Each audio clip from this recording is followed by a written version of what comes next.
मेरी चुनौती भी सुन लीजिए कि जिस तरह से आप चुनौती देते रहते हैं, मैं चुनौती देती हूं मोदी जी को, अमित शाह जी को।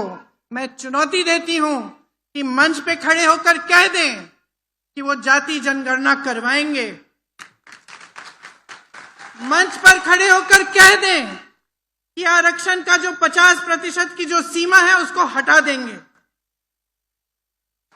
वो मंच पर खड़े होकर कहते हैं कि मेरे भाई आरक्षण के खिलाफ हैं।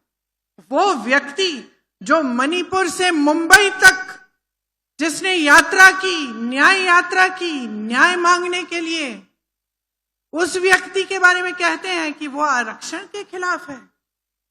झूठ बोलते हैं, सरासर झूठ। आपके मंचों पर खड़े होकर ये जानते हुए कि इस इंसान ने कन्याकुमारी से कश्मीर तक पैदल यात्रा की है, न्याय मांगी है, जाति जनगणना की बात की है, इसलिए करते हैं क्योंकि डर गए।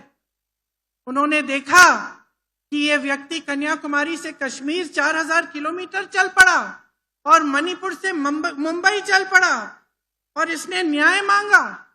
और इस व्यक्ति ने कहा कि जाति जनगणना होनी चाहिए, हमें मालूम होना चाहिए कि कौन किसकी कितनी संख्या है, क्योंकि जब तक हम जानेंगे नहीं ठीक तरह से तो तब तक सही आरक्षण कैसे देंगे। ये जानते हुए पूरी जनता के सामने ये झूठ बोलते हैं। ये महाराष्ट्र की जनता का अपमान है, ये आपका अपमान है, क्योंकि ये सत्य की धरती है। आपने हमेशा सच्चाई को पहचाना है। मेरी चुनौती भी सुन लीजिए कि जिस तरह से आप चुनौती देते रहते हैं, मैं चुनौती देती हूं मोदी जी को, अमित शाह जी को। मैं चुनौती देती हूं कि मंच पे खड़े होकर कह दें कि वो जाति जनगणना करवाएंगे। मंच पर खड़े होकर कह दें कि आरक्षण का जो 50% की जो सीमा है उसको हटा देंगे। वो मंच पर खड़े होकर कहते हैं कि मेरे भाई आरक्षण के खिलाफ हैं।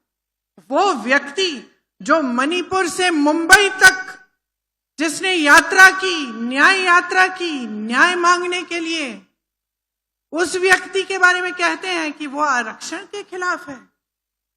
झूठ बोलते हैं, सरासर झूठ। आपके मंचों पर खड़े होकर ये जानते हुए कि इस इंसान ने कन्याकुमारी से कश्मीर तक पैदल यात्रा की है, न्याय मांगी है, जाति जनगणना की बात की है, इसलिए करते हैं क्योंकि डर गए।